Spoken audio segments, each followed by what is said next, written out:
dije, bueno, pues creo que vale la pena dedicarle más tiempo a la obra más conocida de la música.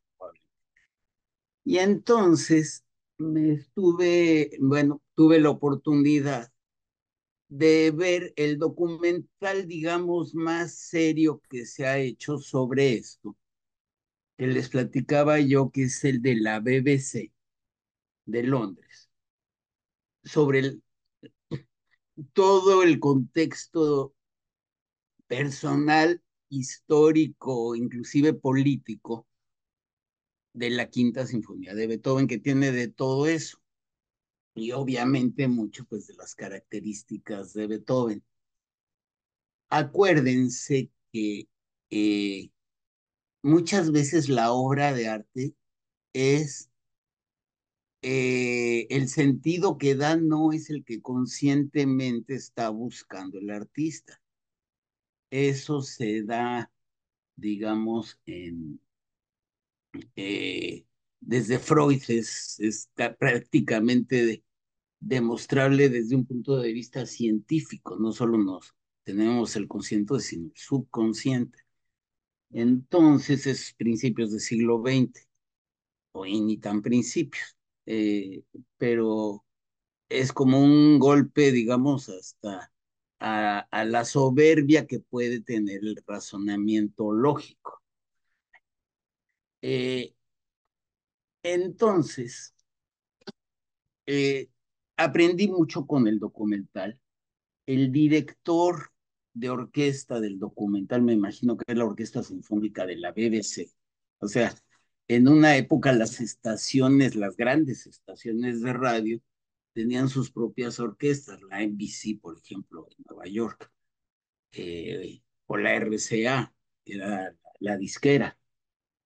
Entonces, eh, en este documental, que vale mucho la pena, se encuentra muy fácil. El caso es que el director es un director inglés muy serio, que acaba de fallecer hace poquito, John Elliot Gardiner, muy serio, digamos, ya de una generación, digamos, contemporáneo a un Zubin Mehta, que hoy en día o están muy grandes o se acaban de morir. Eh, y él le da mucha importancia en esta obra a la Revolución Francesa, porque si recuerdan, y como me decía una maestra de historia, es muy fácil acordarse porque es como escalerita, 1, 7, 8, 9. Allí cambia el mundo en esa fecha con la Revolución Francesa porque cae la primera monarquía y luego se hace una época de terror. Luego se da un golpe y sube el gobierno de un hombre. Y cuando el gobierno es de un hombre, pues se puede llegar a la tiranía y es lo que siente Beethoven cuando Napoleón, ¿por qué lo menciono? Porque la heroica también es de esta época y como saben la anécdota y es verdadera, es así, que originalmente se le había dedicado a Napoleón, pero cuando Napoleón inclusive fue, digamos, grosero, no sé si saben la anécdota que el Papa Pío VII o Pío VIII, no recuerdo. Cuando le está dando la corona, se la quita Napoleón y él se autocorona, ¿no? Entonces, como para demostrar que también está sobre la iglesia. Y bueno, era el ídolo de Beethoven hasta ese momento, cuando ya sé, porque ser el emperador, pues ya es la tiranía. Y entonces le borra con tal enojo en la partitura que rompe varias páginas cuando le borra la dedicatoria. Bueno, ¿qué explica el documental? Bueno, Beethoven tenía gusto por lo francés. Como ustedes saben, es alemán del oeste, bueno, está en el oeste de Alemania. Si se puede decir, es la parte francesa de Alemania, menos, no prusiana, que es como la más militar. Entonces, eso sería Berlín. Eh, y eh, no solamente, esto es discutible, ¿quién empezó la guerra de Francia contra las otras monarquías? Las monarquías que se morían de miedo que les pudiera pasar lo que le pasó a la monarquía francesa. Y como hay una época de terror, pues Beethoven también se horroriza de la época esta del terror, 2700 degollados en la guillotina, era un show. Las señoras se iban a tejer mientras cortaban las cabezas, la levantaban, que un poco como, bueno, habrá quien le guste, como las corridas de toros hoy en día. Este, bueno, ahora miren, lo que ya sabemos, y no tiene absolutamente nada que ver eso, por favor, grábense. El artista no necesariamente representa su obra. Beethoven es muy anti-beethoveniano en su carácter, exalta el heroicismo y es bastante diplomático, ahorita les platico, o exalta, eh, sobre todo en el aspecto político, o en el amor se queja de que es el siempre rechazado, pero no se quiere comprometer. Entonces, es ambivalente en ese sentido, pierde años de la vida y nosotros perdimos obras probablemente maravillosas por un litigio que tuvo por un sobrino que no valía un centavo, pero que Beethoven lo adoptó cuando murió su hermano y se lo quitó a la cuñada, y todo un rollo. Un inútil el tipo, entre paréntesis. Bueno, eh, él toca muy rápido Elliot Gardiner y dice que lento es hasta aburrido, que como que sería ta, ta, ta, ta. Eh, Ahorita que oigamos, yo creo que vamos a empezar con Furtwängler, que es más, ya es bastante antiguo hoy en día. Para mi gusto, quizá, bueno, donde sí les puedo decir que no tiene igual es en el movimiento número 2 de la heroica, que es la marcha fúnebre. En la fuga Furtwängler es algo espectacular. Pero también su quinta, y vamos a ver, Esteban luego encontró los videos, y qué interesante ver de qué año es la versión de Furtwängler, si me lo puedes ir poniendo en un chat. Muy diferente, en 1943 que 47, que creo que muere en 52. Bueno, ok. Inclusive, eh, estaba fascinado por el problema de sordera con un nuevo aparato que se acababa de inventar, que me imagino que lo conocen, que se llama el metrónomo. Me acuerdo que en mi casa había uno que mide los tiempos, ¿no? 7 octavos, así, es un péndulo, que va haciendo y pegando cada vez que llega a un extremo, como para darle el ritmo a cierta velocidad. Pero en las versiones modernas, según Elliot Gardiner, y vamos a ver si es verdad o no, se toca más lento, suponiendo sin conceder que así vaya a ser con Furtwängler. De veras da menos, de veras es como dice, le quita algo el interpretarlo más lento. No lo sé, cada quien, porque también habla mucho de sus emociones. Eso tómenlo con toda la subjetividad del mundo. A mí me preocuparía mucho que dos personas nos emocionáramos idénticamente, si está bien dicho el término. O sea, no puede ser, por eso, oigan lo que sea. Ese es el privilegio de ser su maestro, que a lo mejor a veces les digo cosas, no les voy a decir, al contrario, yo creo que en el fondo equivale a una especie de sinceridad. y decir lo que uno, digo, no es fácil y algunos son muy tímidos para decir lo que están sintiendo.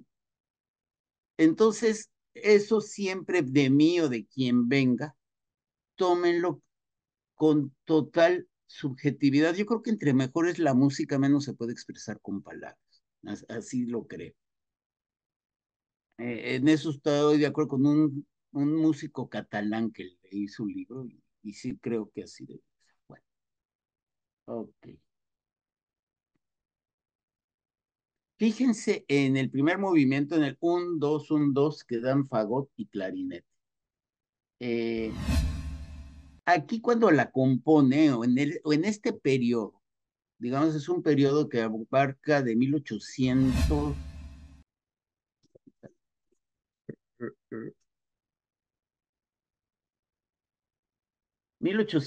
a 1804. Yo le he llamado ni siquiera todo, es parte de la época intermedia. Ya acuérdense que yo me guío por los cuartetos, este es opus 67, la sexta, la pastoral, es la opus 68. Yo diría que son casi opuestas en sentido. Eh, el segundo movimiento de la sexta es de lo 54, un poquito antes de morir entonces, y ya habiendo pasado no solo la guerra, sino digamos, todo el juicio de antinazificación que le hicieron los americanos. Al respecto hay una super película, si mal no recuerdo es Requiem por un imperio, se la super recomiendo. Es de veras muy bien hecha. Con este Klein, Harvey Klein, uno que sale mucho con Scorsese, extraordinario. Bueno, eh, bueno, él aquí ya sabe que se va a quedar solo, pero ¿cómo lo va a tomar? Eso es lo importante. Y así se dice.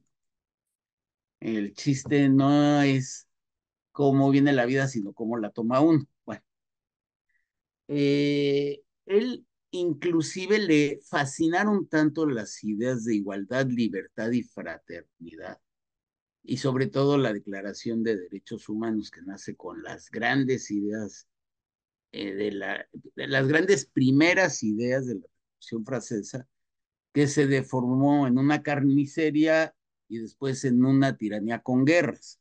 Entonces, que al final acabaron perdiendo y se restauró la monarquía, aunque más democrática, y luego viene los problemas de 1830 y 1848 y las repúblicas. Y es muy interesante la historia de Francia y es como ellos, bien complicada, bueno, pero muy inteligente y muy interesante. Digo, y no puede uno dejar de reconocer que probablemente tiene la ciudad más bella del mundo, bella. Quizá tiene otros problemas, pero bella es París, bellísima. Bueno, ahí se quería ir a vivir Beethoven a París. Eh, Hubiera sido otro tipo de compositor en París y mejor decide irse a lo que era y probablemente hoy lo compartiría, no estoy seguro honestamente, entre Londres, Berlín, eh,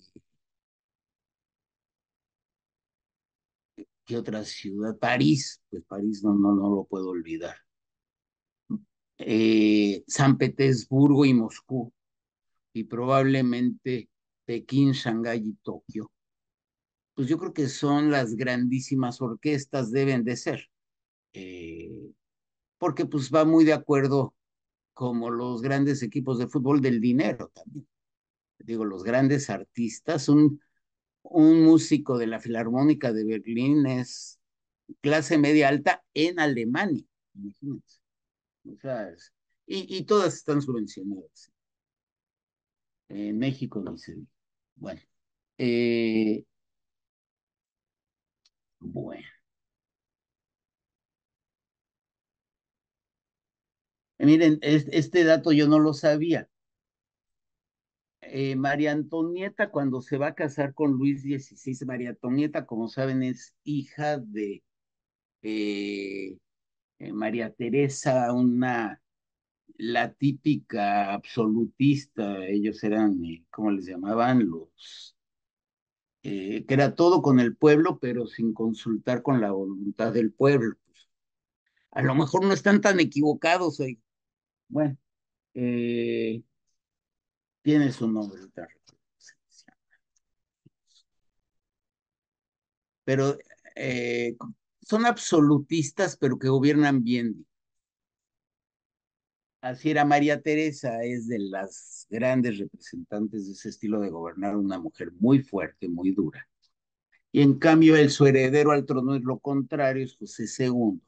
Pero una de sus hijas, que es María Antonieta, pues la verdad era una pobre chamaca sin posibilidad de haber actuado de otra manera y así acabó. Muy, muy difícil para ella. Era amiga de Mozart de niños. Eh, Igual sí visitó Beethoven París y se tomaba su café, que eso es una de las grandes cosas que hay que hacer en París, que es en el Café de la Paz, que está frente a la ópera. Tomarse un café y ver el zoológico humano es una delicia, francamente. Gente, pues muy interesante, muy, muy interesante y el café está muy bueno. Bueno, entonces Beethoven tenía 19 años y les digo, le impresionó, como yo creo que hoy nos debería de seguir impresionando la Carta de los Derechos Humanos. Eh, y venía una nueva era con la Ilustración. Y para entonces, pues ya ven que Francia, como muchas de las revoluciones, la música es importante, así como Verdi en Italia. En Francia, el amo de la música es un italiano, casualmente no es francés, se llama Cherubini. No confundir con Boccherini. Este Cherubini era el director del Conservatorio de París, ni más ni menos, un músico muy bueno, muy influyente. ¿Y qué creen? Muy revolucionario. Y él compone un himno que si lo oyen, se llama el himno del Panteón, porque está como dedicada al edificio que es el Panteón, así como hay Panteón en Roma, bellísimo, también hay Panteón en París. No recuerdo el de París, francamente, el de Roma me encanta. Ahí están enterrados Voltaire y Rousseau, dos filósofos quizá opuestos. Eh, bueno, de Iglesias hizo un monumento secular y porque era amigo de revolucionarios, conoció la obra de Boccherini porque era medio prohibida antes, cuando todavía estaba la monarquía. Y la conoció a través de un personaje francés también revolucionario que se llamaba Kreutzer, como la famosa sonata 9 de Beethoven, hecha cosa rara a uno que no era su mecenas. Eh, Dice, esto es cuestión de Gardiner, que lo que proyecte yo, en eso estoy de acuerdo, es energía, es muy energética la sinfonía. Eh, ya se siente la decadencia del viejo régimen, es música política, eh, está de moda y casi son contemporáneas la obra de Roger de Lille, que es la marsellesa, que hasta hoy suena bella, no lo podemos evitar. Yo lo oigo mucho en el fútbol últimamente, bueno. Eh, por cierto, este compositor de la marsellesa, no sé bien cómo se pronuncia su nombre completo, es Claude Joseph Rouget de Lisle. Lisle, no sé cómo se pronuncia. Bueno, no era músico. Es un himno como que va eh, alentando, digamos, wagneriano a la francesa, eh, igual que el himno de Inglaterra, igual que el himno de Italia, igual que el de Alemania, pues todos los cines, igual que nuestro himno mexicano o no estadounidense, todos como que nos tratan de llevar hacia arriba, ¿no? Imagínense un himno depresivo, pues como que estaría bastante mal. Eh, Beethoven era radical, terco, brutal desde niño. No crean que antes de enfermarse fuera muy tranquilo. Algunos antecedentes. Su abuelo era el Kapellmeister, eh, y el padre también era músico, pero ¿qué creen? El abuelo era muy talentoso, el papá nada, y el nieto, bueno, súper talentoso. Entonces, eso lo pagaba Beethoven, Ludwig, lo pagaba a golpes del papá, con él desquitaba su frustración, además era alcohólico, y fue un niño muy golpeado. Yo creo que un niño golpeado es muy difícil que pueda llegar a estar bien. Eh, pero era talentoso desde los 3 años. Se notaba su talento, bueno, pues lo notamos, ¿no? Y no crean que los castigos que le ponían a Ludwig eran solo los de Ludwig. Así era la educación alemana en general. Eh, Hay un libro, creo que es El estudiante de Torles de Robert Musil, donde platican de la educación alemana, o austriaca en este caso, es terrible. Igual eh, leí cómo tenían a Bach de niño y de veras una disciplina quizá demasiado fuerte, pero no es un niño alegre para nada. Tiene que practicar, es tímido, es inseguro, eh, porque no va a la escuela, lo sacan de la escuela a los 11, entonces esa es justo la edad donde empieza la adolescencia y está totalmente desadaptado porque no tiene amigos, porque no va a la escuela, lo ponen a estudiar muy en serio música. Además se la pasa practicando a fuerza, pero en la iglesia escucha las ideas revolucionarias que le van encantando, quizá porque su casa necesitaba una pequeña revolución. Él era igual un oprimido como el pueblo francés de la nobleza francesa. De los 12 a los 13 años, le dice a su maestro allí que va a trabajar en la capilla del palacio. O sea, el palacio de Bonn tenía una capilla y allí daban conciertos. Su maestro era el director de esa capilla, de música de esa capilla. Era un hombre que lo ayudó mucho porque era como un padre benevolente en lugar de un padre pegador, digamos. Lo introduce en Bach, imagínense. Eh, lo mete un poco a la secta de los Illuminati y las ideas contra la dictadura, que además filosóficamente es la época de la Ilustración, y se cuestiona mucho el poder divino de los monarcas, o sea, nada más porque naciste así. Era como su gurú, este maestro, y dicen que a él está dedicado el segundo movimiento, nada comprobado. Luego, ¿es religioso o es optimista? Eh, es una lucha entre ambas. Eh, Se pregunta si en el hombre hay o no capacidad de mejorar. Esto es todo de Gardiner, que por cierto usa instrumentos antiguos que sí dan un sonido muy especial. A mí no me molesta porque sí me ha tocado oír, sobre todo en cornos antiguos, unas desafinadas que para mi gusto pierde todo el sentido porque ni siquiera permiten escuchar lo otro. Bueno, eh, vino hace tiempo una orquesta de cámara alemana, la verdad. Eh, yo diría antiguos, sí, pero no tan, que desafinan a fuerza. Entonces, digo, imagínense, antes todo el mundo era pobre, se vivía poco y se veía muy mal la música y además no grabada. O sea, ¿cuántas veces podía uno oír la quinta? 2, 3 veces en la vida, así cuando mucho, ¿no? Bueno, eh, inclusive los editores, que era el negocio, vaya, era como el empresario en una obra de teatro que se la jugaba económicamente, pues eran bastante quisquillosos, aunque con Beethoven tenían la seguridad que les platico de la economía de Beethoven. Eh, eh, Como es dado tenerle lástima, también era pobre, no, era muy rico, nunca tuvo problemas económicos. O sea, le valía el dinero, pero nunca le faltó.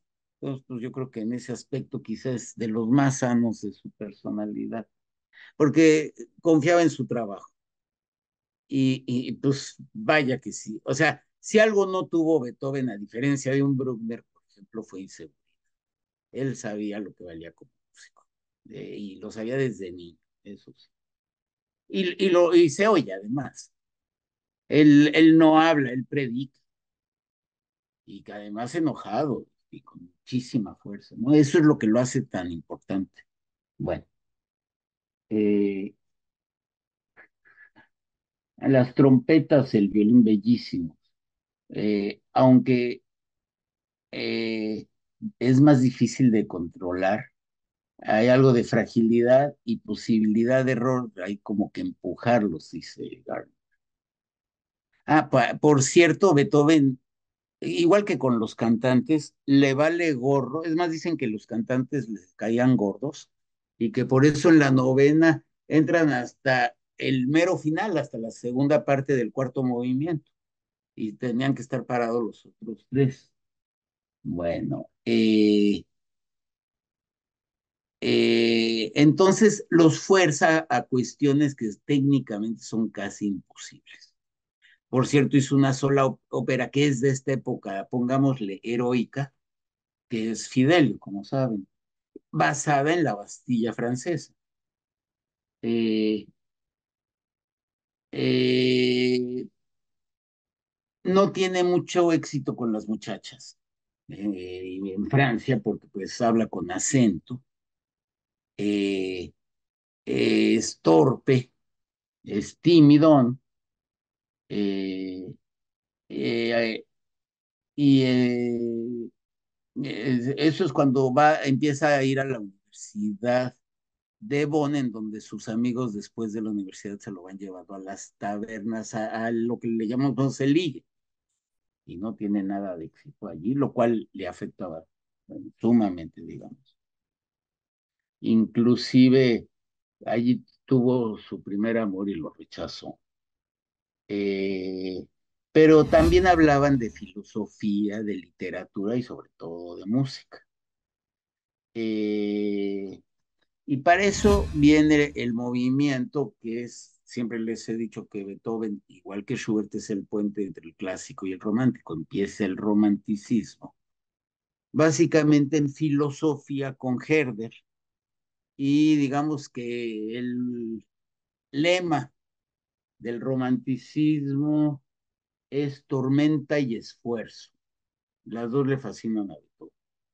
Y el poeta del romanticismo por excelencia es Friedrich Schiller, que ya ven que es el que hace la oda a la alegría en la novena sinfonía, pero que era como el héroe intelectual de Beethoven. Y allí de repente se estrena una obra de teatro de Schiller en Bonn, a la que asiste Beethoven, y está el escándalo que se arma por las ideas revolucionarias de Schiller,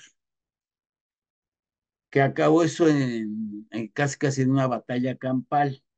Y Beethoven decide que así debe de ser el arte. El arte es para mover al pueblo. Eh, todo eso antes del experimento que tristemente fue un fracaso del comunismo. Bueno, eh, pero claro, estoy de acuerdo en que estaban contra la tiranía. Todavía no hemos encontrado un sistema que funcione muy bien, que digamos, pero obvio no es la tiranía. Eh, la obra se llamaba en inglés The Robbers. No sé qué, digo, busqué la traducción y dice los zules, no sé a qué se refiere, pero esa es la obra. Inclusive hace tres propuestas de matrimonio y las tres rechazadas. Eh, in- se llega a decir que tal vez murió virgen, y que todo ese libido lo sacó en la música también, no se sabe, a ciencia cierta. Eh, yo recuerdo en esta Coping Beethoven que sí se nota que está enamorado de su copista, precisamente, que es esta Diane Kruger, pues quién no, ¿verdad? Muy guapa, pero no, entonces decide después de Bonn irse a la capital y de París, irse a Viena, que es la gran capital, pero es una ciudad muy, muy conservadora. Quizás cada hoy es la ciudad más conservadora de Europa.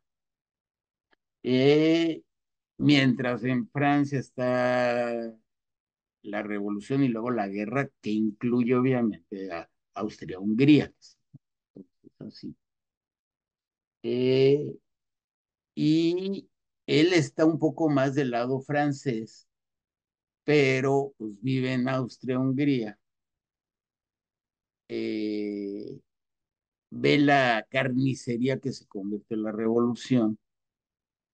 En Viena, obviamente, los Habsburgo pues están contra la Revolución Francesa y la clase alta o media alta para arriba se siente amenazada y como lo habrán oído, bueno, y lo tengo que decir, ¿no? Inclusive con los bellísimos valses de Strauss se distraen y son un poco frívolos. Y como saben, es un imperio con muchos problemas porque es multiétnico. Y en Europa las etnias, vaya, no solamente son nacionalistas, sino que son regionalistas. Bueno, eh, en una carta en 1794, todavía jovencito Beethoven, a los, a los 24 años, dice que con unas cuantas salchichas se conforman los alemanes, despreciándolos un poco porque es un gran admirador de la Revolución Francesa, insisto. Pero en Austria se hace un estado policíaco y hay espionaje. Y me quedo hasta acá y luego les sigo platicando después del intermedio, porque ya llevo casi 40 minutos platicando y si no, no va a dar tiempo. Pero creo que vale la pena y no voy a dar otra clase de... Entonces, adelante, por favor. Ponte la de ni más ni menos que el director de la guerra, muy criticado por algunos, inclusive si alguien se siente incómodo, no tiene por qué verlo, porque era el director de la Filarmónica de Berlín durante la Segunda Guerra Mundial. No voy a hablar de eso, por favor, ponle.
Miren, respecto a Furtwängler, cada quien saque sus conclusiones. Yo daré una hipótesis cuando termine la clase. Pero nada más les comento, entre otras cosas, que en un documental, un gran, creo que el primer violista, imagínense, de la Filarmónica de Berlín, dice que estaban ya después de la época de Furtwängler, en un ensayo con Karajan, y pues como que no salía bien, no se oía bella la música. Y dice, y por allá andaba como pajareando, digamos, aquí en México, ¿no? Como ahí nomás, a ver, checando, y que de repente de atrás de la cortina sale Furtwängler y que nomás lo ven los músicos y se empieza a ver más bello. O sea, era una maravilla.